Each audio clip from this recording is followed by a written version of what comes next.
talking about how everything on its own is meaningless and it's all vanity to chase this or that thing for ultimate fulfillment, but ultimately you'll see, it's actually in this chapter. So it can get a little repetitious occasionally and a little depressing, but also has these nuggets of wisdom that just are fantastic. So so we're looking at a big section today, so we're going to break it apart in smaller sections. So starting at 5:10 through 12. Ecclesiastes 5:10 through 12. He who loves money will not be satisfied with money, nor he who loves wealth with his income. This is also vanity. And vanity means like chasing after a wind.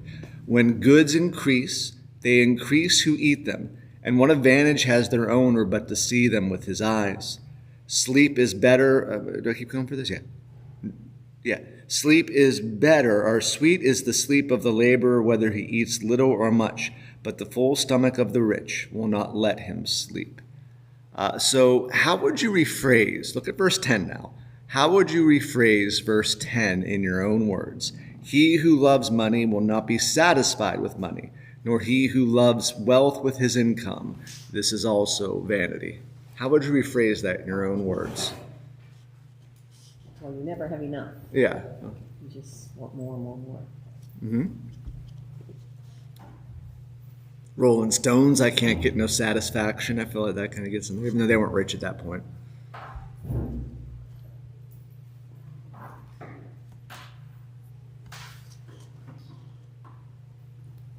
Kind of like, too, he who loves his wealth with his income. So it's talking about just working to get rich and to add to your income.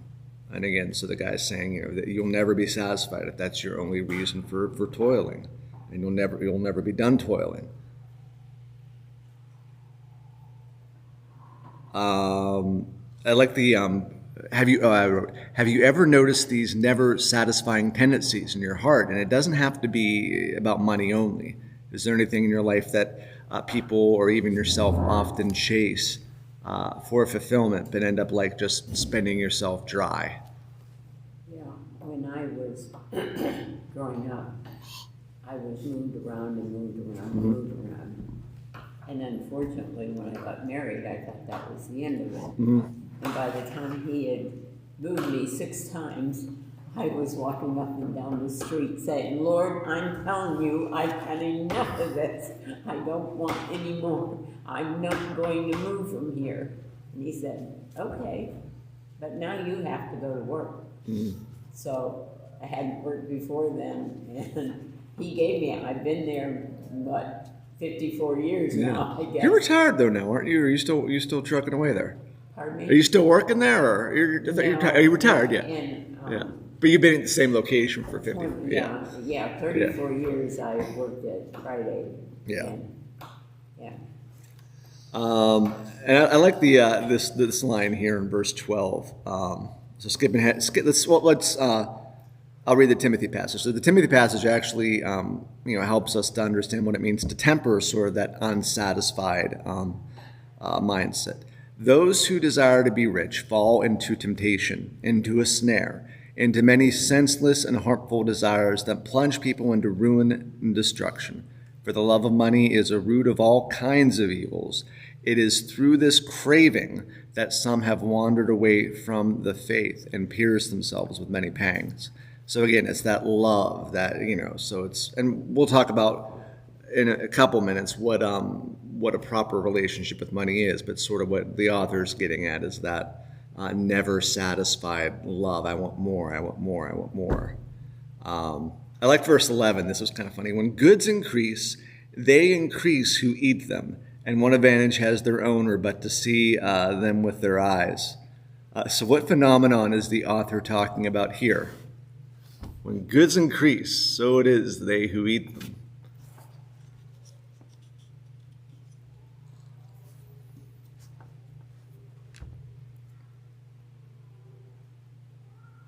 It's talking about hangers-on. What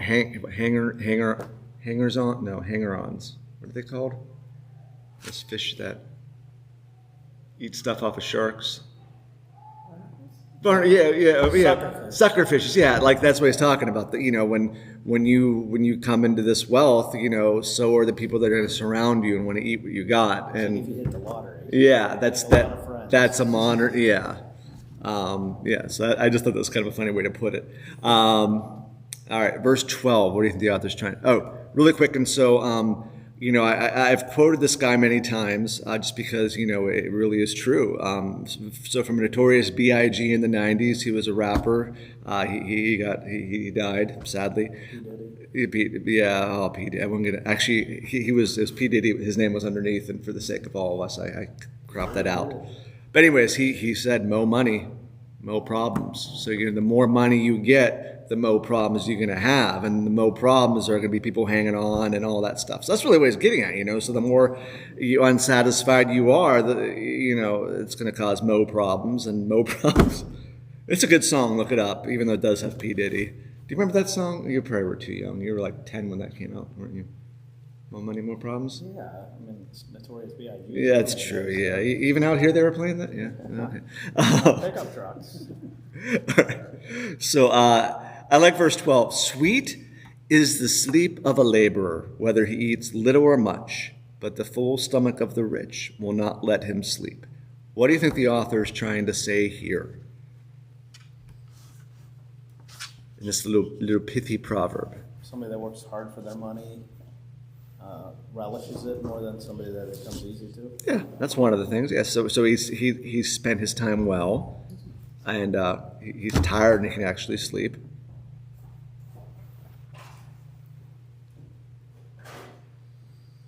He's satisfied with what he has. He's not worried about getting more and more and more necessarily, and so he can actually sleep without worrying about feeding 1,000 mouths or getting more. So he's yeah. And the second half is just about GERD, really. The full stomach of the rich will not let him sleep because he's having acid reflux. That's really what. All right, verse 13. All right, so now he kind of goes into a case study. So he talks about, actually has two case studies, but here's one of them. He says, "There is a grievous evil that I have seen under the sun. Riches were kept by their owner to his hurt, and those riches were lost in a bad venture. And he is father of a son, but he has nothing in his hand. And he came from his mother's womb, he shall go again, naked as he came, and shall take nothing for his toil that he may carry away in his hand. This is also a grievous evil. Just as he came, so shall he go. What gain is there to him who toils for the wind? Moreover, all his days he eats in darkness, in much vexation and sickness and anger." So what is the evil seen under the sun that he's talking about here? And think of it in modern terms. What would be like a modern example here of this guy's, what he's talking about?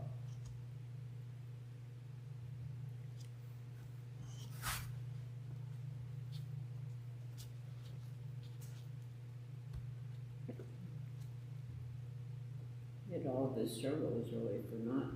Yeah. Because he gained it, but he lost it. Yeah, he lost it all. So he put all of his faith in his gain, but then he lost it in the bad venture. Now he has nothing to give. And I love the way he said it in verse. It's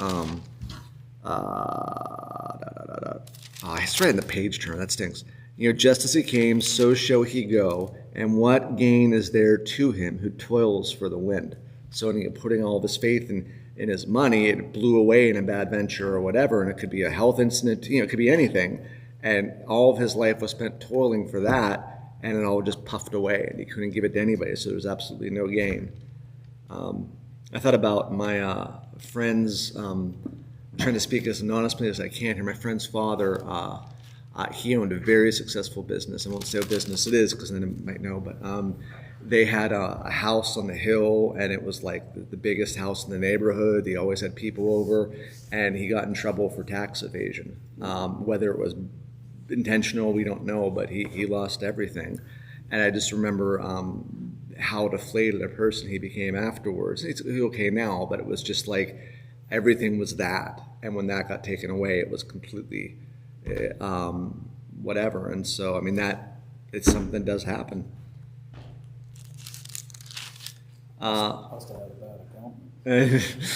We'll talk about it off thing a little bit, but it's yeah. All right. So where were we? Verse 15. Let me get verse 10. Verse 15 and 16 are rough to hear. All right. Okay, so that was the toil. Verse 15 and 16 are rough to hear. So let me read that again. As he came from his mother's womb, so shall he go again. Naked as he came, and shall take nothing for his toil, that he may carry away in his hand. This is also a grievous evil. Just as he came, so shall he go. And what gain is there to him who toils for the wind?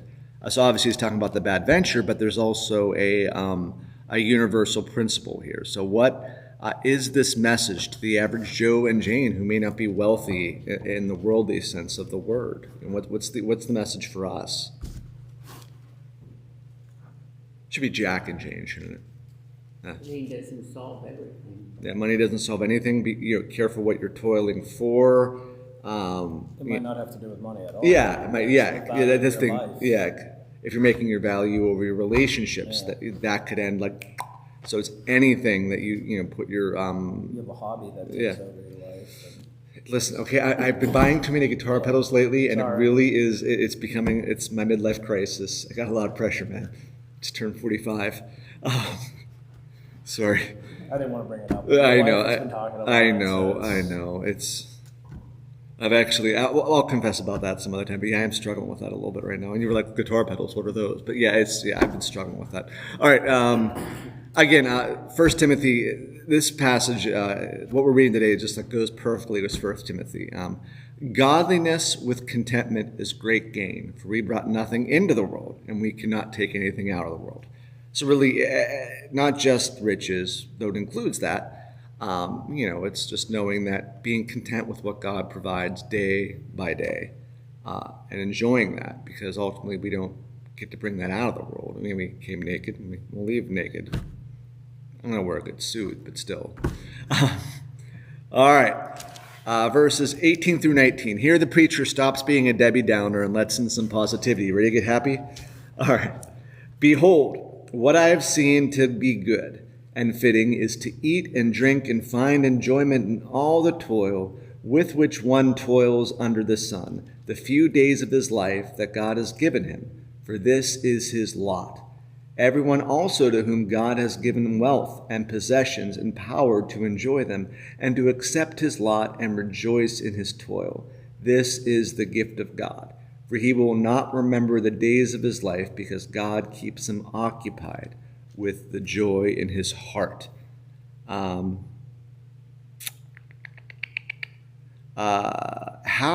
anything stick out to you about this little outburst of positivity?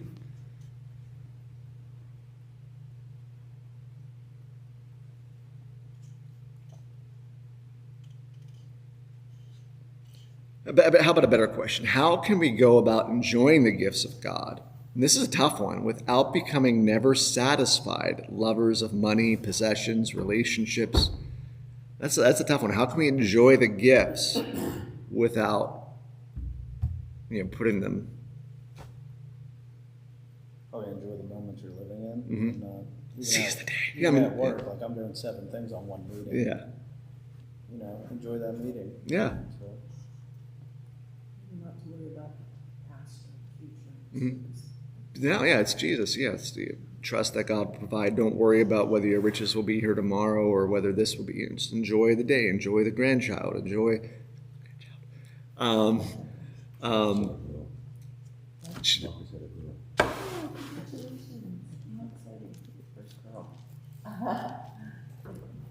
Where was I? Okay. So, anyways. Oh yeah. Bring me a boy. That was great. Where was I? All right. You had. I don't even need to repeat what you said. All right. So one of the things that look at verse 19 especially. I kind of like this. The author reveals that it's not a sin to be wealthy in and of itself. So if you were to quote some of this stuff in context, you go, well, obviously the way to do this is to give away all your money and be whatever. But he says if you got wealth. Let me read 19 again. He says, everyone also to whom God has given wealth and possessions and power to enjoy them. and to accept his lot and rejoice in the toil. This is a gift from God. So you kind of contrast that with the view that you had of the person that in the beginning of the passage who never ceases or is never satisfied, or is, even when he's he's working so that he can only add to his wealth. He's saying, no, if you've been blessed, enjoy that. Enjoy your lot. Accept it as a gift from God. And there's humility there too. And I kind of like that. And, I think for us, we're not rich in really standards. And I have this written here better, but by really standards, like the rest of the globe, there is a wealthiness that every American has. And so this is something we need to be aware of. So, how do the words of verse 19 from St. Paul below help us amid the temptations that abundance provide? So again, the one thing is, enjoy what you have, accept it, but don't anxiously be toiling for more. And then Paul says, as for the rich of this present age, charge them not to be haughty, nor to set their hopes on the uncertainty of riches, but on God, who richly provides us with everything to enjoy. I mean, Paul just must have been reading this when he wrote this stuff. They are to do good, to be rich in good works, to be generous and ready to share, thus storing up treasure for themselves as a good foundation for the future, so that they may take hold of that which is truly life. So again, it's not shame on you for being rich. It's, okay, you're rich. Praise God for that. Enjoy it, but also use that God has blessed you with to help others. And that's for all of us, who have been blessed with a certain amount of in our culture, because we are doing all right. All right, so after a brief respite of sunshine, the preacher now goes back to being a Debbie Downer again. So let's 1 through 6. And so he's talking about another case study here. It might be related to the first case study. It really doesn't matter. He says, there is an evil that I have seen under the sun, and it lies heavy on mankind. A man to whom God gives wealth, possessions, and honor, so that he lacks nothing of all he desires, yet God does not give him the power to enjoy them, but a stranger enjoys them. This is vanity. It is a grievous evil. Excuse me. If a man fathers 100 children and lives many years, so the days of his years are many, but his soul is not satisfied with life's good things, and he also has no burial, I say that a stillborn child is better off than he. For it comes in vanity and goes in darkness, and in its darkness its name is covered. Moreover, it has not seen the sun or known anything, yet it finds rest rather than dies. Even though he should live 1,000 years twice over, yet enjoy no good, do not all go down to one place. All right, that was a mouthful. What do you think he was trying to say there? I think it's beautifully connected to everything the preachers talked about so far.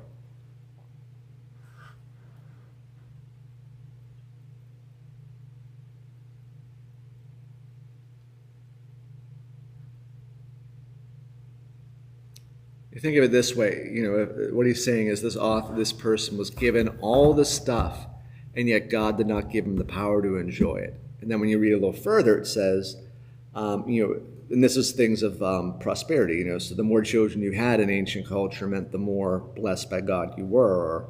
And like when he says he won't see a burial, it's saying, if you didn't have a funeral, that means nobody knew you or loved you. And so what we're getting here is the picture of a man who just was never satisfied, as the author says. His soul was never satisfied with life's good things. And so he kept on toiling and toiling endlessly for more and more. And yet he didn't enjoy the blessing of his children. He didn't enjoy the blessing of his wealth. And therefore, it would have been better if he was a stillborn child, because all of the stuff that he could have enjoyed, he didn't. And only in his end does he know darkness and all of that, and all the stuff he worked for, he can't take with him to the grave. So again, it's like priorities. No matter what you're dealing, whether you're dealing with money or work or it's just enjoy the blessings that God has given you. This is how Scrooge was written. That's totally Scroogey. That's the picture I got, actually. I was thinking more. Whoa! He is. You look good. Just a little clap. Yeah. All right. So, I'm here. All right. And I got to see if I can tell Pat get online and phone. She's home. No, she's not. Okay, okay. She's still down. Okay. She wants to at least observe church service. Yeah. How did you get here? Huh? How did you get here? I walk. No. He found it. I bought a new car without her being home. Melissa brought it. I had legs, but I just picked around by They have an ankle bracelet on him. It would have been funnier if he was like, I went to the dealership, I got my new car. Okay. I'll let you All right. God bless. So good to see you. Sorry I couldn't make it the other day. That was extenuating. Yeah. I was going from Pat. They were at different hospitals. I was going from Pat at AGH to visit Terry at Butler. And so, AGH in North Side, I go up Route 8. I'm like 5 miles up Route 8. It's shut down because of a massive accident, helicopter flying overhead. And so I had to turn around. And I had to go to a Penguin game that night, so I couldn't go see him. And so I failed as a pastor. But yeah, I was like, no.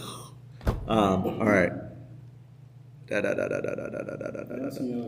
Oh. Story of George Bailey, Wonderful Life. Oh, yeah, totally. Oh, yeah. Yeah, totally. All right. And the spiritual principle in this is really wonderfully revealed by Jesus. And also this quote below. Do not lay up for yourselves treasures on earth, where moth and rust destroy, and where thieves break in and steal. But lay up for yourselves treasures in heaven, where neither moth nor rust destroys, and where thieves do not break and steal. Where your treasure is, there your heart will be also. So again, it's priorities. It's not that it's a sin to be wealthy. It's not that it's a sin to have relationships or a sin to have work. But enjoying the present day, trusting that God will provide, and seeking God's kingdom every day. And knowing that He takes care of that other stuff. So again, it's living in the now, rather than just constantly toiling and spending yourself dry. And then this is a sober quote, but this was from one of the commentaries I was reading. I thought it's true. I mean, what the author is describing here is reality. The way things work. So God has created human beings in His image to love and honor Him, and to love and respect to the neighbors, and to look on the planet on His behalf. That is how the universe is, and all who refuse to accept this truth in the short term will, sooner or later, have to come to terms with the truth.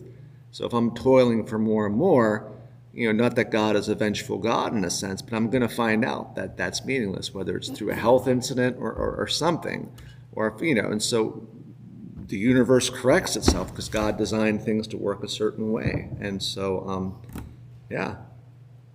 And I put the question, where have you seen this truth played out in your own life or world? I mean, it's kind of obvious. We see it all the time.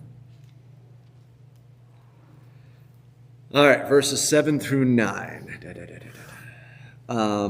All the toil of man is for his mouth, yet his appetite is not satisfied.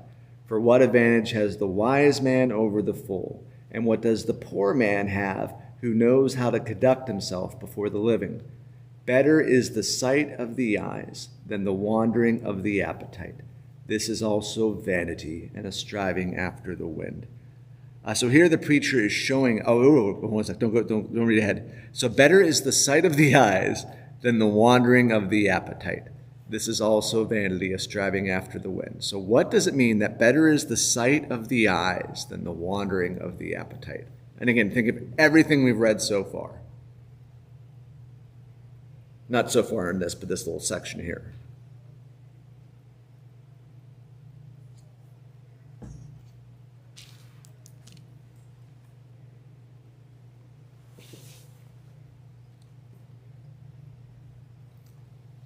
What's the bird say? One in the hands worth two in the bush? I'm pretty sure that's what he's I saying never here. understood the key explain that one to me. I have a bird in hand. One in the hand is worth two in the bush, because you might not get the two in the bush. Okay, yeah, there, I okay. believe this is saying the same thing. I've never deciphered that proverb before. Thank you for that. Yeah. Yeah. I've heard that before, and I never really thought, I'm like, what the heck is a bird in the bush? But no, the two birds in the bush are better. I want the two birds in the bush. Yeah, But what doesn't if you don't get them? that's true, because if you I chase them, believe they'll that's fly. what this is saying. That's exactly what he's saying. I just used the Geiger counter. You, oh. instead. You win coffee talk this morning for that one. No, but what was it? Christy won the one before with her. Or no, it was Kat won that with Last her week, rephrase. yeah, she was good. She was quiet. We had a visitor, and she was quiet the whole time, and then she just like let out this truth bomb. We're like, oh, thank you. And it was really good. So it's the sight of the eyes. Seeing the good, experiencing the good is better than a wandering appetite, constantly hungering for that which is more than what you have. So true, but so hard when you think about it. Especially I think about my struggles with dopamine. I love dopamine hits. I want that next hit of like, all right, this feels good, and it's like, that's tough in this culture to be satisfied with what you have and not want more. But I mean, that's so true though. Better is enjoying with contentment what you have than constantly seeking after what you don't have. Must have wondered if you had 100 kids. Yeah, well, if this is I wasn't going to say that, Chris, but I was going to. yeah. But Solomon had. If this is Wonder that much. if this is Solomon, those of you who are going through the Bible in a year, you're going to get to some very interesting things about Solomon's life. I mean, he had like a lot. So back then for kings, wives were contractual things between nations, and so then he had concubines, which were I don't still understand what those were for. But for one thing, but other I don't know how he had time. Wait, this is Solomon as well? Yeah, it's one of the main leading contenders of who wrote this, and there are Proverbs. Solomon. Yeah, so he's the leading contender, but he doesn't identify himself. All right, and then here the preacher is showing us that it's better to make the best of what one has, contentment, than to wander in the ways of desire, covetousness. So again, Paul, who must have been reading this when he wrote this part of Timothy, godliness with contentment is great. Oh, I copied and pasted the same thing, but again, we'll say, for we brought nothing into this world, we have nothing. But if we have food and clothing, these will we be content. And I think he wrote those words from Roman prison. And Hebrews 13, again, keep your life free from love of money, but be content with what you have. For he has said, he being God, I will never leave you nor forsake you. So we can confidently say, the Lord is my helper. I will not fear. What can man do to me? So ultimately, the preacher's words, they speak of the dangers of wealth and the importance of contentment. Where in your life or where in life do you struggle with contentment? And note, this can be more than a money thing. So if you're feeling sherry, just don't identify with yourself, but where in your life do you struggle with contentment?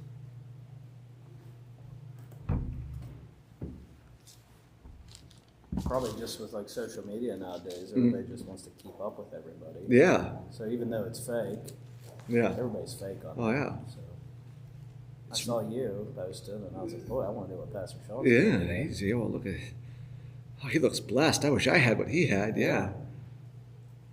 They did a study on teenage mental health and social media, and just like what are the worst. And so think of all the social medias that are in existence, if you can think of them. What do you think the worst social media for teenage mental health is? TikTok. That might be a little newer, but Instagram. Yeah. Yeah, because you got the filters, everybody looks really good, and so everybody posts their positive thing, and so teenagers look at that and go, I don't have that, I want that. And adults do too, but they're a little more mentally stable. There's like the whole prefrontal cortex thing is not developed in teens, so they just instantly want that, and so it's just interesting, like how social media does that in the sense of you want that more than what that other person's having. I think sometimes with me, I struggle with like if I'm having a day where I don't feel satisfied, and we all have those. We just naturally, maybe it was something to run down. I struggle with just being able to sit in that not being satisfied, knowing that, this will pass or the good will come, or let's enjoy what's good right now. It's just the way my brain works, so it's a struggle that I have to go through, with fighting off temptation, that sort of thing, and just being able to sit in unsatisfiedness is not a good thing for me. So that's where I struggle with contentment. So how do the preacher's pontifications, along with the words of St. Paul, minister to you in that place? I'd say. Give more money to your church. Yeah, that's really what it is. Figure that's what this whole thing If your is. pastor's not content, give more money with your church so it can funnel it up. That's a bad one. No, but yeah, be generous. You always feel better when you're doing things for others. It's a dumb thing to say. It's kind of selfish, but when you do something in a food bank or there's something that helps out there. Yeah, I was thinking more along the lines of enjoying something that's in front of you. So in those moments when I'm not satisfied with something, how about I just enjoy something I have? Whether that's my wife who's right by me or one of my kids. The kids are driving me nuts at that moment. But enjoy what you got. Have really savor that coffee or glass of tea that you have. And that sort of thing. I do tea at night, so I do. You don't supply for her, though. No, I don't know. It was too much work. Get a boil of water. Water, the tea, yeah. You gotta turn that button on that. Maybe I instant do. boil. Maybe I need to get back to that. I need to be better. I'm sorry. Okay. All right. I don't normally drink it anymore. So yeah, it's just enjoying the blessings. Maybe keeping a blessing journal. I don't know. The old blessing journal. All right, and then what? So my encouragement to you is to think about 3 things you can do, and even if it's just one, that's fine. Think about something you do this week to live a more contented life. What's a way that you can take his, what is a way that you could eat, drink, and find enjoyment in your toil, which you do all the few days that God has given you? What is a way that you can accept your lot and rejoice in your lot? And be occupied with the joy that's in your heart. So what is a way that you could eat and drink and find enjoyment in your toil this week? That's my encouragement to you. Eat and drink and find enjoyment in your toil. That preaches. Is that rhetorical, or are we? No, this is my encouragement. If you have any ideas, let me know, because you could. I guess just to be intentional about things that we think is Yeah. Slow down, enjoy it. It's a stupid, one of the things I've done is it might take 15 minutes more of my lunch break, don't tell anybody. But instead of I used to run home and get lunch, put my cup in a travel, put my second cup, that's my most important cup, is the afternoon cup. I'd put it in a travel mug and run to work and just would drink it as I work, and I'd enjoy it, but so instead now I just do it in the mug and I sit in the couch under a heated blanket and enjoy that moment of complete and utter bliss. And it helps the mental health. Sometimes it gets extended too far because that heated blanket's really hard to leave. But yeah, heated blanket. Oh my goodness, I got that for Christmas this year and it was the greatest thing ever. My productivity and everything in life has gone down. But yeah.